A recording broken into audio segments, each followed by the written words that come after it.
loading. This channel is for entertainment purposes only, not to be taken as legal advice. Welcome back, everybody. It's Thursday. Wow, it is a hot day here in Seattle, and I cannot tell you how quickly it is moving along this week. It's already Thursday. I'm excited for the weekend. Not that I have the day off, but, get to enjoy some time with some family.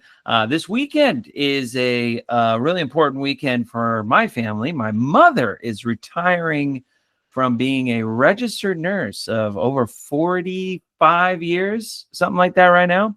So it's going to be a big time for us to be celebrating all those years that she contributed. I remember my mother, she went and started as a floor nurse and at Swedish Medical in downtown Seattle. And I remember when I was a kid, I was like maybe 13 years old or such. Then she got, she went over to Seattle Pacific University, and she taught as a teacher for nursing school students. And it was a really great deal and a great gig. And remember my mom like doing studying and, thinking about lesson plans and homework assignments and whatever. And it was a really great gig because the university matched what they were paying her as her wages as a registered nurse. So she's like, wow, that's a great wage and I get to teach. Why not do that? Then they came to her and they were like, well, we want to get you teachers' wages. And I was like, nah, I'm going to go back to the hospital now. But anyways, she went back to the hospital. And my mom really wanted to, was really fascinated by brain surgery and such as that. So then she finally moved up to the operating room, and she's been at the operating room ever since. She is one of the most senior registered nurses in almost all of Swedish Medical, not only as a nurse, but most of the staff. I mean, she's there when they still had pensions, I have a great appreciation for the amount of time that she spent over there. A great inspiration for me to go to nursing school and continue the same thing. I changed career paths obviously later, but no, congratulations to my mother for all the years of service of helping others, and it's great that we're getting there. Okay, so first of all, I want to talk about a really big subject today. But before we begin, go ahead and hit that subscribe button and the notification bell so you don't miss out on all the latest in Creditor Academy updates. Now, I want to start off by saying, in a very somber tone, that we have a really big, influential individual who has passed away just this last week. His name is Ron Gibson. Ron Gibson is really a huge contributor to the truth movement. I got this information a number of days ago, and I had many conversations with Ron Gibson when I first started, kind of got in the middle of Creditor Academy, and had a number of conversations with him. I mean, the man is so knowledgeable. I mean, he's absolutely knowledgeable. So I want to, in honor of Ron Gibson, is to kind of not only, pay homage to his great amount of work that he has done in this movement, but also to really show the appreciation to him and his family for what he's done, but also to make it publicly known that we got to keep him in our thoughts and prayers. Okay, so Ron Gibson, he's a true hero, and he's an advocate and a man whose faith, this is according to the post on his website here. I want to kind of just read that just really quickly. Ron Gibson, for those of you that don't know, is a man whose faith shaped every step in his remarkable journey. Ron's legacy isn't measured merely by the years he gave, but by the lives he touched. Countless individuals who found hope, help, and courage to stand up for what is right. Just because Ron showed up for them in his honorable and vigilant manner. The gratitude, love, and respect we carry for him Those are the seeds he planted, and they will continue to grow. Ron spent more than half a century immersed in constitutional law in the pursuit of justice. He built the AMG Land Patent Assistance Program, not as a monument to himself, but as a living, breathing way to serve us all, ensuring that the hard-earned wisdom of his 50-plus year career could reach far beyond the limits of his own technical skills, time, and energy. Ron, along with his family, want that mission to endure. The vision for AMG is not just to perpetuate Ron's teachings, but to keep alive his passion for our guidance, our education, and our empowerment. Yet Ron would be the first to tell you that his true legacy wasn't his legal battles, nor even his victories won through AMG. What matters most to him is they longed to be remembered for what his was his faith, and it was the foundation beneath everything that he did. The force that kept him moving through adversity, and the quiet strength that made him a beacon for so many. So when we remember Ron, let's remember the man who championed land rights out of love for his country, but even more so, the man whose faith compelled him to serve, to preserve, and to uplift everyone around him. Thank you, Ron, for showing us what it means to lead with honor, conviction, and compassion, with full hearts and the deepest respect. We honor you, sir, not only by remembering your work, but by carrying it on just as you intended for us to do. You will be dearly missed, but your faith, your courage, and your example will live on through us whose lives you touched and changed. So I wanted to say that, a little, great guy, absolutely great guy. Very knowledgeable in what he had to say. So, yeah, and I know a lot of you know him as well. So today I wanted to kind of touch on land patents, its importance, and what Ron's staple has done to change. So I wanted to go over some of his works, and then also kind of tell about my personal interactions with him. And I'll start with the latter. I met Ron Gibson about halfway, I was maybe like 4 or 5 months into Creditor Academy of last year. And I was interested in land patents, elodial titles, and such. I came across an individual within my organization that had quite a few land patents and elodial titles in his possession. And we were talking about monetization, QSIP numbers, and so on. Then I was introduced to the man, the legend himself. We got into a group call, my team and his team, and he got to share some of the things and projects that he was working on. He was still discreet about what it is, particularly all those things were. But I want to tell that, not just about the subject matter of what we were trying to figure out together, but rather to really share my impression of Ron when I first met him. He is a very poised and passionate man. Let me tell you, he gets straight to the point. He is a Vietnam veteran. Yeah, it was Vietnam, if I'm not mistaken. Yeah, and he was with the Marines, and once Marine, always a Marine, right? Like they say, Semper Fi. So he was strict, to the point, passionate, definitely a leader. I mean, his team was with him, and he had great leadership qualities. Much respect for the man. I've referred a number of clients over to him, and all of which had amazing response of how they appreciate his time and attention to helping them. I would say that Ron truly, from the many years that he's been doing this, he not only touched upon our generation, but also the generation of the advisors that were with me, that were a part of my team. I mean, some of my advisors, they were in their mid-60s and like, yeah, I remember when I was in high school, Ron, and you came over here and da-da-da. And I'm like, wow, man, I remember telling him, you've been around for a while. And he was like, yeah, I've been here a little bit. I've been doing this for a while. I remember he was talking about passing on his legacy and stuff like that, and whatnot. And I remember in that meeting, some of the individuals. Again, I didn't participate in this conversation and whatnot. I knew Ron to a certain extent, but not on an extremely deep personal level, more of a professional one.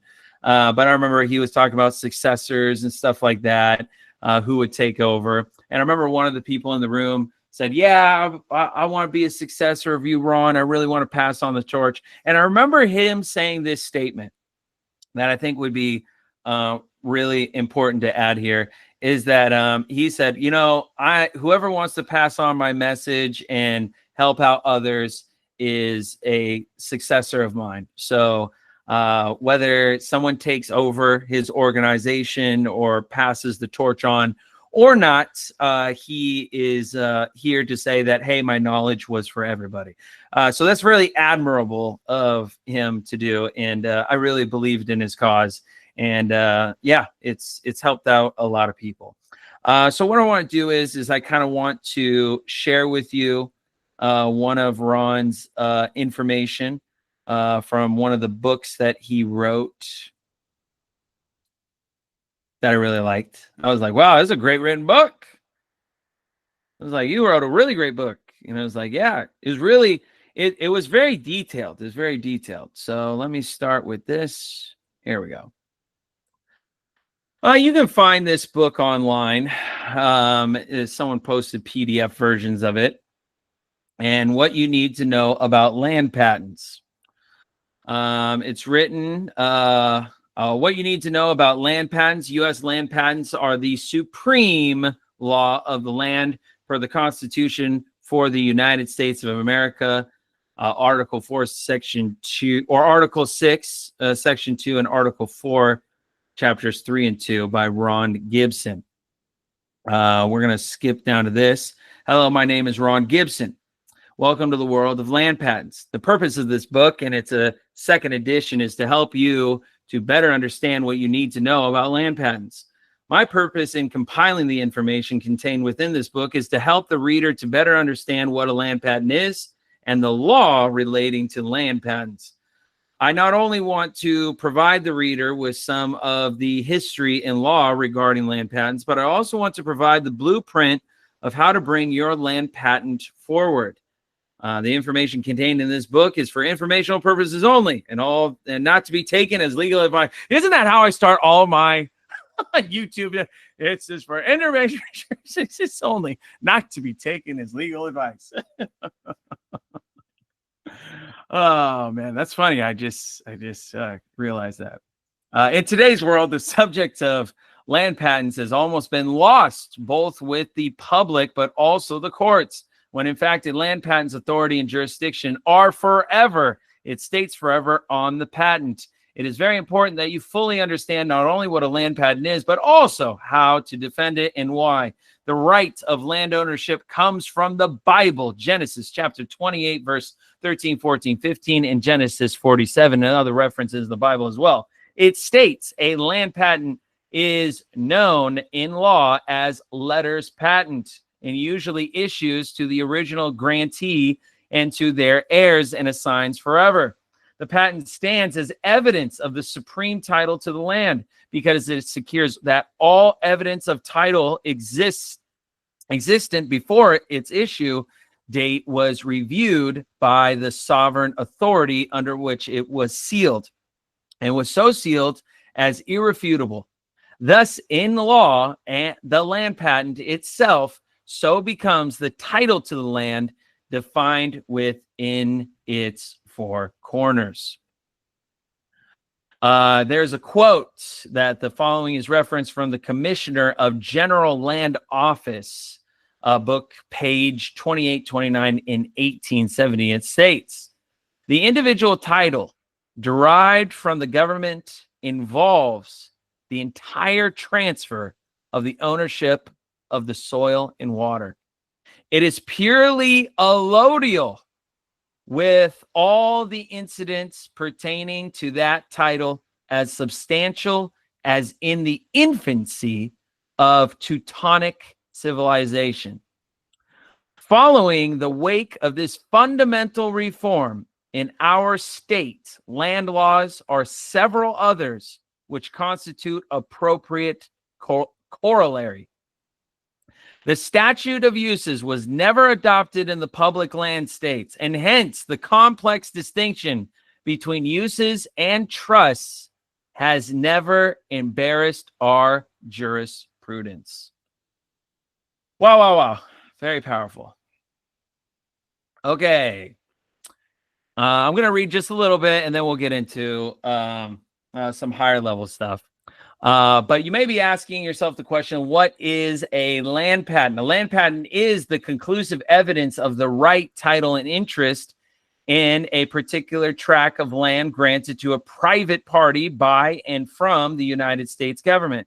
In addition to granting of that land to the grantee, he also receives all of the authority and jurisdiction relating to that land. This is what's called a true title.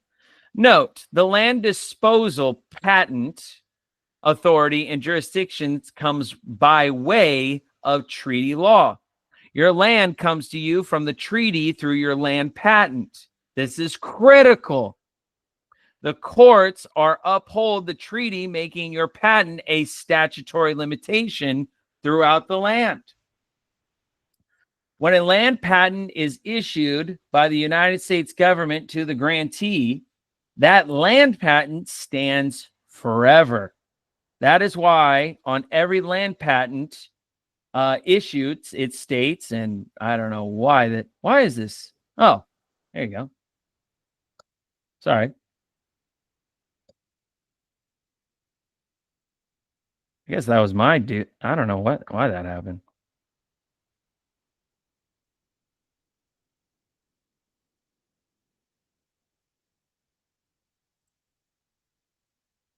Okay. When a land patent is issued by the United States government to the grantee, that land patent stands forever.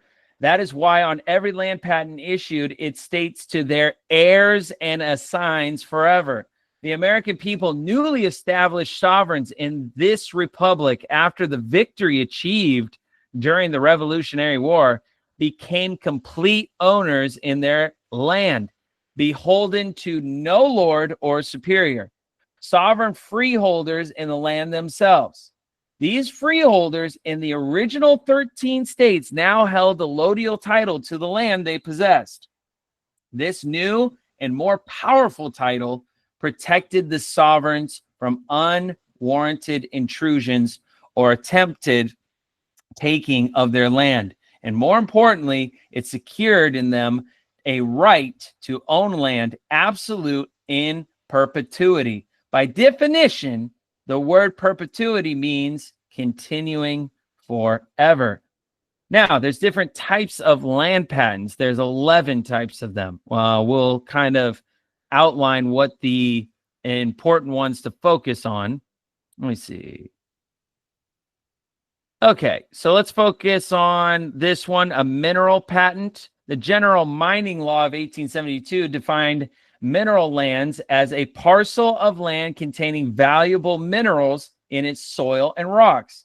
There were three kinds of mining claims: a lode claim patent, a placer claim patent, and a mill site patent.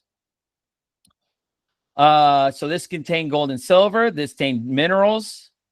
And then this one was the land that did not contain valuable minerals, but upon up to 5 acres of public land may be claimed for the purpose of processing minerals. When I was speaking with Ron, well, this subject came up, is that you want to own the soil that is underneath your feet, okay? There's also a private land claim patent, a claim based on the assertion that the claimant or its predecessors in interest derived his right while the land was under dominion of a foreign government. Okay, who's the foreign government? That's the for-profit banking cartel. And okay. Homestead patent was required to do mineral examination within the boundaries being claimed for. So I want you to, all right, so let me stop sharing screen here and let me go on to a different subject or a same subject. Let me give you some input on this. So I want you to imagine, Paul Michael, okay, a land patent sounds like exactly that. It's the title or the elodial title to the soil that is under your feet. But Paul Michael, I own the house and the house is owned by the bank. How does the elodial title land patent deal with that? Even though I own the land, I still don't own the house that is built upon the land. Two arguments could be taken from that. One, they're virtually this. They're one and the same, which is to say that you can make a claim that, hey, you have a contract that you paid for the house in full, and that the IRS doesn't own the property because you paid it outright, and you don't owe. You have the complete title that was sent to you by the bank, so now you own the land and you own the house that sits on the land. Okay, so there's one scenario. Now let's take another scenario, which is the stalemate scenario. Hey, get off this land. I own the land. Well, you don't own the house. Get out of the house. Well, you can't kick me off my land. Right. So, but we can kick you out of the house. Right. But I'm going to stay on my land, but I'm going to stay on it, inside of this house.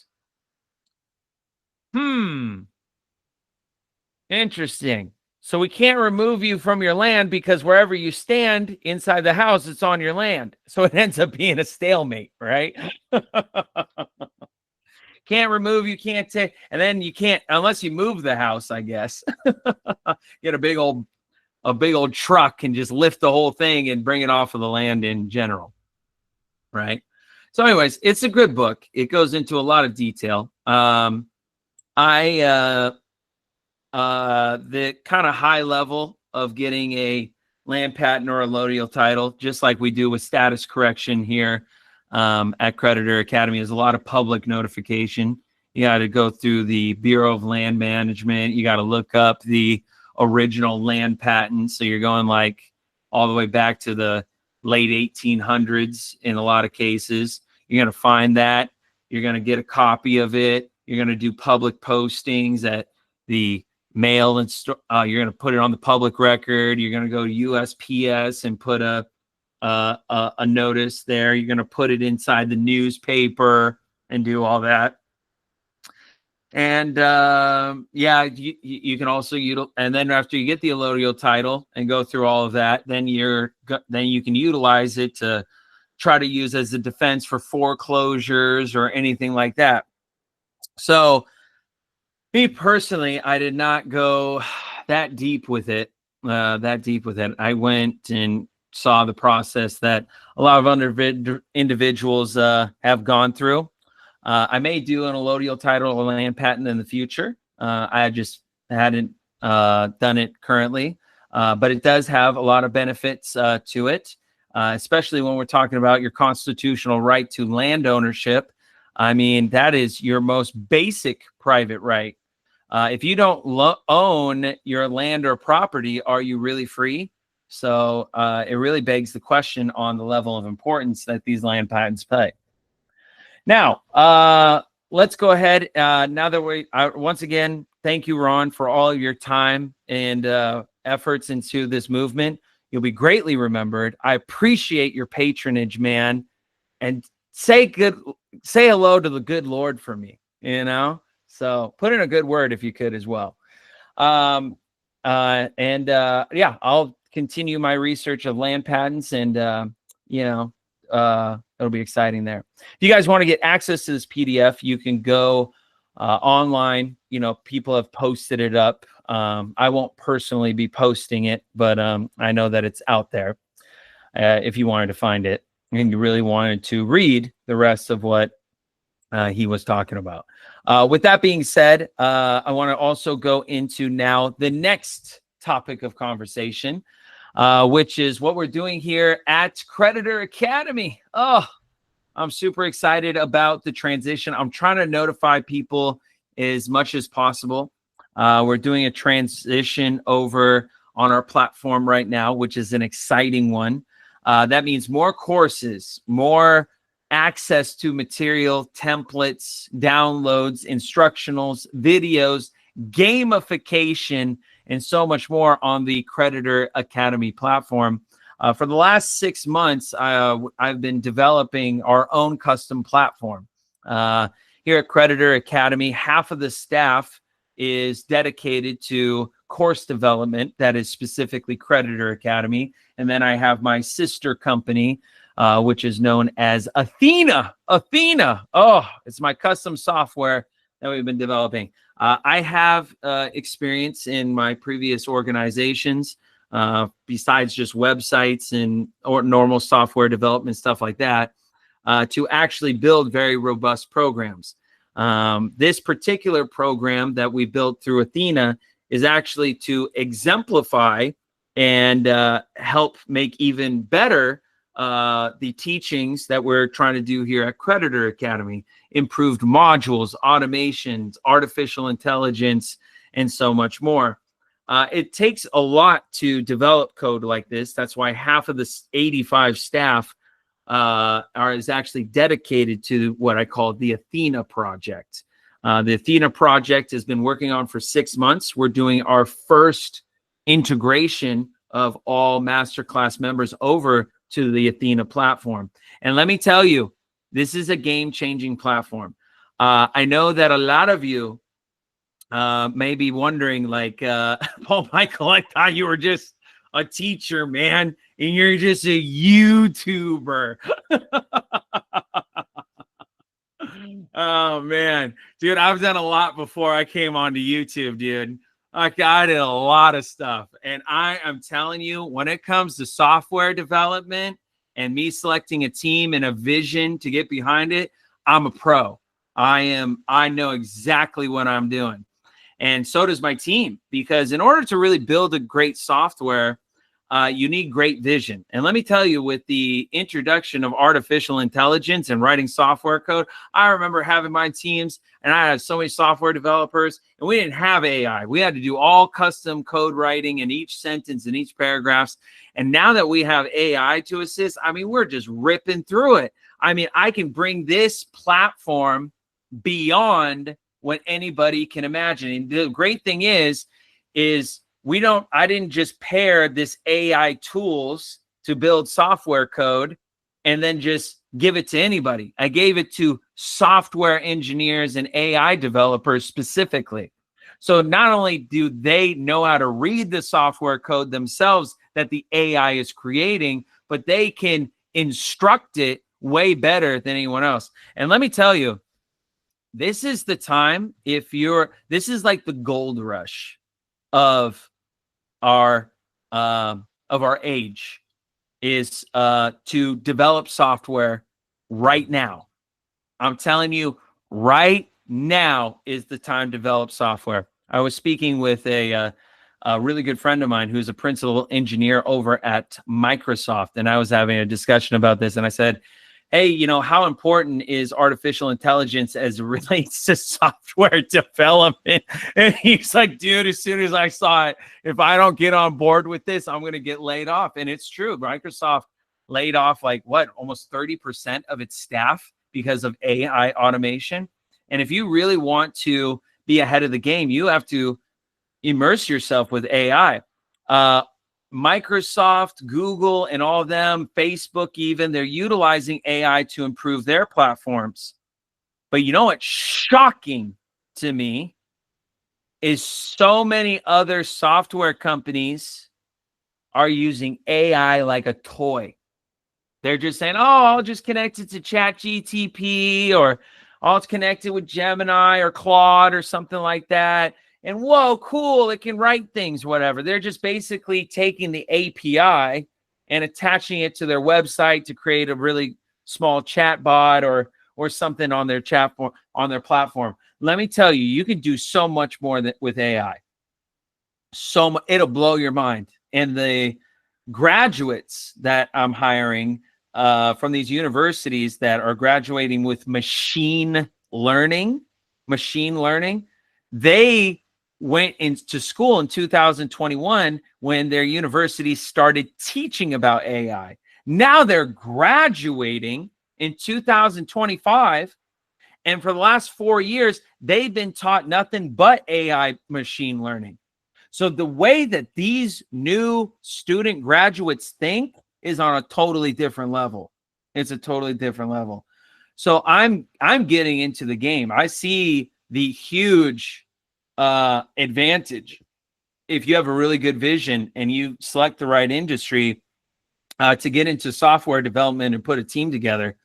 And I'm here to tell you, my software system rocks. It is by far, for what it is that I've intended it to build out to be, going to be the best of the best. I'll be able to compete with some major companies. I wouldn't be shocked if we're bought out in 6 months because of how innovative this is. And you know, you need a vision. You need a vision. And the vision of Creditor Academy in making it the best top tier sovereignty and operate in the private, everything that you need to go private, that was my agenda. And I chose education as my focal point. I said, how do I make the best educational platform? And I started with instructional designers. I started with subject matter experts. I got the best PhD reference material in the market. I had advisors come in to put these courses together. I used a whole team of copywriters to make all custom directives. We modeled it after the Montessori method to do this. So, and after we developed all of this, the only thing I needed to say was, how do we now control the software? Because this is great. We put all this together, but the software is so important on how it communicates the educational platform to you. And if I don't own the software, or if I didn't create it, then I'm a slave to somebody else's vision. And I have to bring my vision and fit it into their software box. And I was not going to do that. And so I saw a huge opportunity. I said, wow, well, then it's the gold rush of software development and having new tools. So I'm going to jump right into it. I want the same for you guys. If you guys want to learn about how to develop your own software, you want to talk to our software team, come join us at Creditor Academy. I really am so passionate and believe so much that we are all heading towards California for the gold rush. It really is. And if you can think of an app, if you can think of a tool, if you can think of a software, if you can think of a website idea, if you can think of something that automates something to make someone's life easier, if you can think of, you know, a service that can be provided to the world that would absolutely change it, now is the time to do it. I'm going to give you guys an example. AI is so advanced for my coders in putting stuff together. We can make an entire Uber or DoorDash app in just a few months. It is that advanced. Uber and DoorDash took years to put their platform together and do beta testing and all that. I mean, it's like having 100 full-time staff of coders all on one platform. I mean, the capabilities are endless, and it changes your code in as little as 15 minutes or maybe an hour if it's really complex, and it spits you out a report. And then you can literally ask the AI, how can I make this smarter? How can I make this more user-friendly? How can I help benefit my clients better? And how can what is not being offered in the industry that makes this unique? And it will build out the code, man. It'll spit it out to you. You got a working model. I built a video game in a day. In a day. It's so effective. And I just say, oh, take Python code, grab from this little code over here, do this. I want the game to operate like that and whatnot. And then what did I ended up doing? What I ended up doing is I took that game code with me and my team, and I said, you know what? This is a really fun game. I think this is a very powerful game. And what we should do with it is we should put it on the Creditor Academy website. So that's what we did. we took the game that we developed.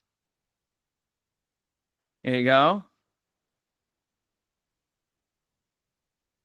And we put it on the homepage of our website. And I gave it a name. It's called Creditor Football. It's called Creditor Football. And it's a real game. It's ready and it's live right now. Creditor Football. Learn the game, win your freedom. Play your way through the basics of personal and business finance in an NFL-style game. Answer right, gain yards, win courses, level up. And hit play now. Yeah, it's just hit play now. I developed this in no time. Dude, if I can, just by me playing with this with my team for a little bit longer, I don't even know. Maybe it'll be the next Madden. I don't know. I don't want to copyright anything there. But it's just so phenomenal what you can do. It's just, you're limitless. And I'm doing it all in the private. I'm taking my business trust. I'm taking my business trust to open up a business checking account. I'm optimizing my private business profile. And what I did is I combined it with this.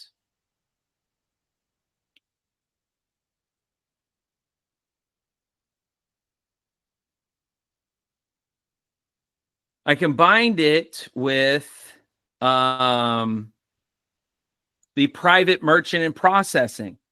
So we take the private entities, which is the private business trust or the private membership associations.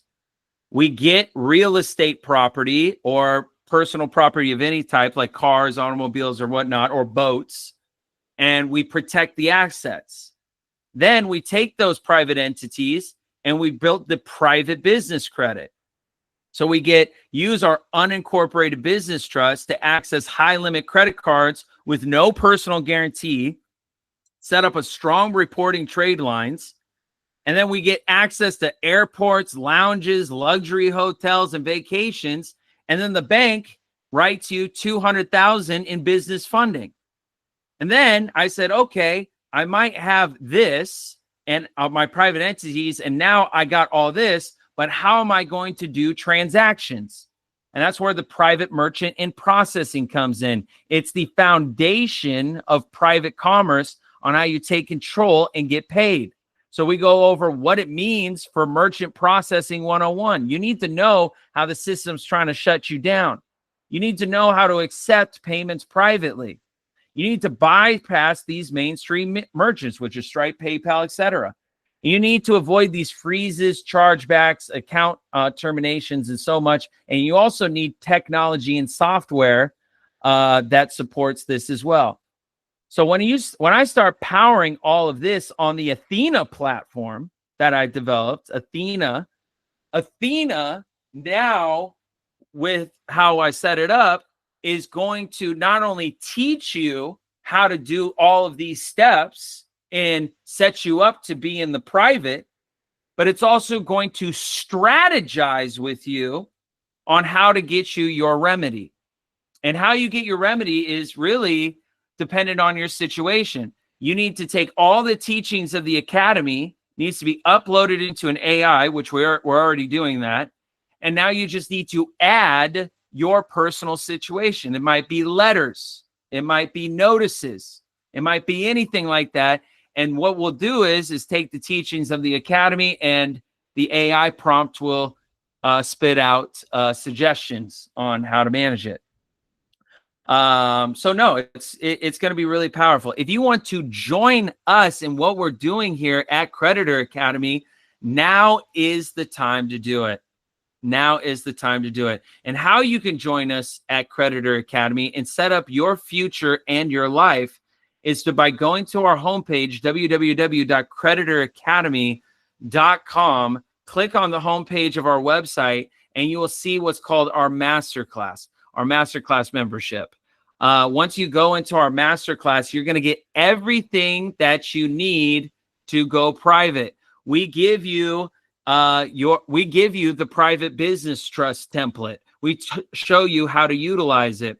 We get you the private merchant processing setup. We get you access to Creditor Football. We also get you your foundation to start building your private business credit trade lines and so much more. We also have live classes. We have special offers and everything like that. It's everything that you need to be sovereign. And what does sovereignty mean? Sovereignty means to be independent, to be independent.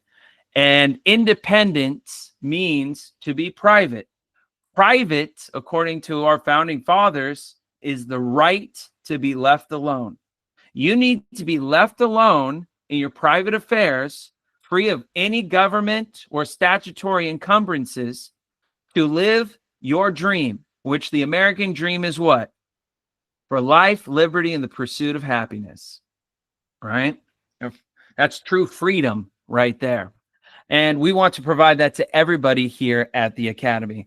I want to thank you all for listening to me today on this featured presentation. Once again, Ron Gibson, thank you for your dedication and time to this movement. You will not be forgotten. And we want to expand upon your teachings here at Creditor Academy out of respect and admiration for your hard work.